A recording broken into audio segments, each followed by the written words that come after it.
क्या आप जानते हैं कि एक छोटा सा बदलाव आपकी ज़िंदगी को बदल सकता है? मैं बात कर रहा हूँ विटामिन डी की। आपने सुना होगा कि दुनिया की 50% से ज़्यादा पॉपुलेशन विटामिन डी की कमी से सफ़र कर रही है। इस वीडियो में हम जानेंगे कि विटामिन डी की कमी कैसे आपकी हेल्थ को इम्पैक्ट कर रही है और इसके 10 कॉमन साइंस एंड सिम्टम्स क्या हैं। तो अगर आपको भी रिसेंटली कुछ हेल्थ इश्यूज़ हो रहे हैं तो इस वीडियो को अंत तक ज़रूर देखिए। चलिए शुरू करते हैं। विटामिन डी हमारी बॉडी के लिए इम्पॉर्टेंट है क्योंकि ये बॉडी की हेल्प करता है कैल्शियम और फास्फोरस को अब्जॉर्ब करने में, जो कि हमारी बोन्स और टीथ को स्ट्रॉन्ग बनाते हैं।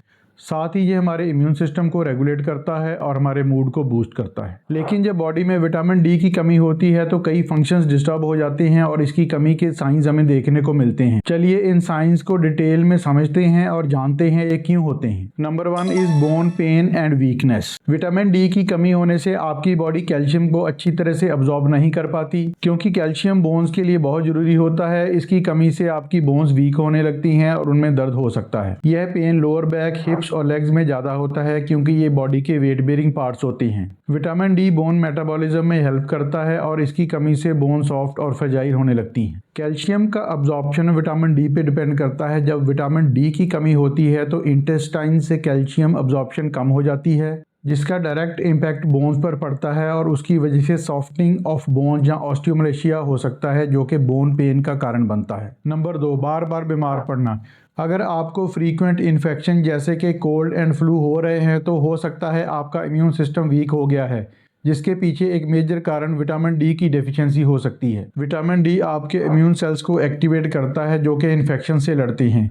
डेफिशिएंसी होने पर आपका इम्यून सिस्टम अच्छी तरह काम नहीं कर पाता और आप बीमारियों का इजीली शिकार हो जाते हैं। विटामिन डी इम्यून सिस्टम के टी सेल्स को एक्टिवेट करता है जो कि वायरसेस और बैक्टीरिया से लड़ते हैं। डेफिशिएंसी होने पर इम्यून सिस्टम को सिग्नल अच्छी तरह से नहीं मिल पाता और आप बीमारियों के शिकार हो जाते हैं। तो विटामिन डी का होना जरूरी है अगर आप स्ट्रॉन्ग इम्यून सिस्टम चाहते हैं। अगर आपको हमेशा थकान महसूस होती है इवन अच्छी नींद लेने के बाद, तो हो सकता है आपको विटामिन डी की कमी हो। विटामिन डी एनर्जी प्रोडक्शन में मदद करता है और जब बॉडी में ये कम होता है तो आपको हर समय एनर्जी कम लगती है। विटामिन डी सेल्स के माइटोकॉन्ड्रिया के फंक्शन में हेल्प करता है, जो कि आपकी बॉडी की एनर्जी प्रोडक्शन का सोर्स होते हैं। विटामिन डी की डेफिशिएंसी में सेल्स के माइटोकॉन्ड्रिया अच्छी तरह फंक्शन नहीं कर पाते, जिसकी वजह से आपको टायर्डनेस और फटीग महसूस होती है। नंबर 4, मूड स्विंग्स या डिप्रेशन। विटामिन डी का डायरेक्ट इफेक्ट हमारे ब्रेन के सेरोटोनिन लेवल पर होता है, जो कि हमारे मूड को रेगुलेट करता है। जब विटामिन डी की कमी होती है तो आप सैड या डिप्रेस फील कर सकते हैं और आपका ओवरऑल मूड नेगेटिवली इंपैक्ट करता है। नंबर 5,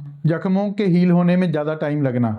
अगर आपकी चोट और जख्म हील होने में ज़्यादा टाइम ले रहे हैं तो ये विटामिन डी की डेफिशिएंसी का एक क्लियर साइन हो सकता है। Vitamin D tissue repair process को फास्ट करता है और जब ये डेफिशिएंट होता है तो हीलिंग प्रोसेस स्लो हो जाता है। विटामिन डी इन्फ्लेमेशन को कंट्रोल करता है और स्किन रिपेयर के लिए नए सेल्स बनाने में मदद करता है। डेफिशिएंसी होने से यह प्रोसेस स्लो हो जाता है, जिसकी वजह से चोट या वुंड को हील होने में ज़्यादा टाइम लगता है। Number 6 is hair loss. Vitamin D hair follicle cycle को रेगुलेट करता है। जब विटामिन डी की कमी होती है तो हेयर फॉलिकल अच्छे से ग्रो नहीं हो पाते, जिसकी वजह से एक्सेसिव हेयर फॉल हो सकता है। सीवियर डेफिशिएंसी में ये एलोपेशिया या गंजापन तक कर सकता है। हेयर फॉलिकल्स को ग्रो और मेंटेन करने के लिए विटामिन डी जरूरी होता है। विटामिन डी की कमी होने से फॉलिकल्स डोरमेंसी में चले जाते हैं, जिसकी वजह से बाल तेजी से गिरने लगते हैं और रीग्रोथ स्लो हो जाती है। Number 7, muscle pain. जब विटामिन डी की कमी होती है तो आपको अनएक्सप्लेन्ड मसल पेन महसूस हो सकता है, जो ऑफन वीकनेस के साथ होता है। विटामिन डी मसल्स के कॉन्ट्रैक्शन और रिलैक्सेशन में मदद करता है और ये कैल्शियम को रेगुलेट करने में भी इंपॉर्टेंट है, जो कि मसल फंक्शन के लिए जरूरी है। जब विटामिन डी कम होता है तो ये कैल्शियम फ्लो को डिस्टर्ब करता है, जिसकी वजह से मसल पेन और स्पैज्म हो सकता है। Number 8, high blood pressure. Vitamin D आपके ब्लड वेसल्स को रिलैक्स रखता है, जिससे ब्लड इजीली फ्लो हो पाता है। जब विटामिन डी की कमी होती है तो ब्लड वेसल्स कंस्ट्रिक्ट हो सकती हैं, जिससे ब्लड प्रेशर बढ़ जाता है। विटामिन डी ब्लड वेसल्स की वॉल्स में प्रेजेंट सेल्स को रिलैक्स करने में हेल्प करता है और साथ ही ये रेनिन एंजियोटेंसिन सिस्टम को रेगुलेट करता है, जो कि ब्लड प्रेशर को कंट्रोल करता है। जब विटामिन डी की कमी होती है तो यह सिस्टम इम्बैलेंस हो जाता है, जिसके कारण ब्लड प्रेशर बढ़ने का रिस्क बढ़ जाता है। Number 9, digestive issues. Vitamin D gut health के लिए जरूरी होता है क्योंकि ये गट के सेल्स को प्रोटेक्ट करता है और इम्यून सिस्टम को मॉड्यूलेट करता है, जो कि डाइजेस्टिव ट्रैक में फंक्शन करता है। डेफिशिएंसी होने से gut inflammation and other digestive issues बढ़ने का रिस्क होता है। तो ये थे 9 most important and common symptoms of vitamin D deficiency. Deficiency. अगर आपको भी इनमें से कोई सिम्टम लग रहा है तो अपने डॉक्टर से ज़रूर बात कराएं और अपना विटामिन डी लेवल चेक करवाएं। अब आपको पता है कि ये सिम्टम्स क्यों होते हैं, तो अब बारी है इनको करेक्ट करने की। लेकिन उससे पहले मेरी आपसे रिक्वेस्ट है कि इस वीडियो को अपने फ्रेंड्स और फैमिली मेम्बर के साथ ज़रूर शेयर करें, ताकि उनको भी अगर इनमें से कोई सिम्टम आ रहा है तो वो टाइम पे उसका ट्रीटमेंट कर सकें। विटामिन डी डेफिशिएंसी ट्रीटमेंट को मैंने 3 पार्ट्स में डिवाइड किया है। सबसे पहले है सनलाइट एक्सपोजर। इसमें मैं आपको बताऊंगा कब और कैसे सनलाइट एक्सपोजर लेना है ताकि आपकी बॉडी मैक्सिमम विटामिन डी बना पाए। दूसरे नंबर पर है डाइट।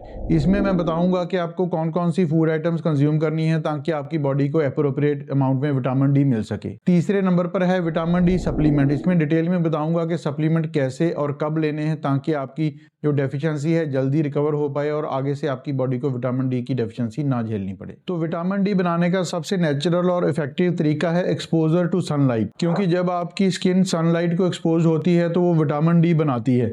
लेकिन इसके लिए भी कुछ इंपॉर्टेंट पॉइंट्स का आपको ध्यान रखना है। विटामिन डी प्रोडक्शन बढ़ाने के लिए जो सबसे इंपॉर्टेंट टाइम है सनलाइट एक्सपोजर का, वो है मिड मॉर्निंग या अर्ली आफ्टरनून, क्योंकि इस समय अल्ट्रावायलेट रेडिएशन काफ़ी हाई अमाउंट में होती हैं जो कि आपके स्किन सेल्स को एक्टिवेट करती हैं विटामिन डी बनाने के लिए। दूसरा पॉइंट आपको ध्यान रखना है कि एक्सपोजर टाइम कितना चाहिए। अगर आपकी स्किन लाइट है तो 15 से 20 मिनट भी सफिशिएंट है, लेकिन अगर आपकी स्किन का कलर डार्क है तो आपको 45 मिनट से 50 मिनट तक सनलाइट एक्सपोजर चाहिए ताकि बॉडी है वो विटामिन डी प्रॉपर अमाउंट में बना सके। तीसरे नंबर पर आपने ध्यान रखना है कि विटामिन डी के लिए जब आपने सनलाइट में बैठना है तो सनस्क्रीन लोशन का यूज़ नहीं करना, क्योंकि ये अल्ट्रावायलेट रेडिएशन को ब्लॉक कर देता है और विटामिन डी सही अमाउंट में नहीं बन पाता। सनलाइट के अलावा आप अपनी डाइट से भी विटामिन डी ले सकते हैं। Best vitamin D rich food कौन कौन सी हैं? सबसे पहले है फैटी फिश जैसे कि salmon and tuna. 100 gram of जो सैल्मन है उसमें 450 इंटरनेशनल यूनिट विटामिन डी होता है। दूसरे नंबर पर है एग यॉक। एक एग यॉक में 40 से 50 international unit of vitamin D होता है। तीसरे नंबर पर आप फोर्टिफाइड फूड्स अपनी डाइट में ऐड कर सकते हैं जिसमें फोर्टिफाइड मिल्क, जूसेस और सीरियल्स भी शामिल हैं। और लास्ट में मशरूम जो कि नेचुरल सनलाइट में उगी हैं, उनमें भी विटामिन डी काफ़ी अमाउंट में होता है। तो लास्ट में बात करते हैं विटामिन डी सप्लीमेंट्स की। इसमें आपको फ्रीक्वेंसी, डोजेज और कौन सा सप्लीमेंट कब लेना है उसका ध्यान रखना है। विटामिन डी की जो डेली रिकमेंडेड डोज है वो है 600 से 800 इंटरनेशनल यूनिट पर डे। अगर आपको डेफिशिएंसी है तो आप 1000 से 2000 इंटरनेशनल यूनिट पर डे भी ले सकते हैं। अगर आपको डेली विटामिन डी लेने में दिक्कत लग रही है तो आप वीकली सप्लीमेंट जो कि कैप्सूल, सैशेज और लिक्विड फॉर्म में आते हैं वो भी ले सकते हैं।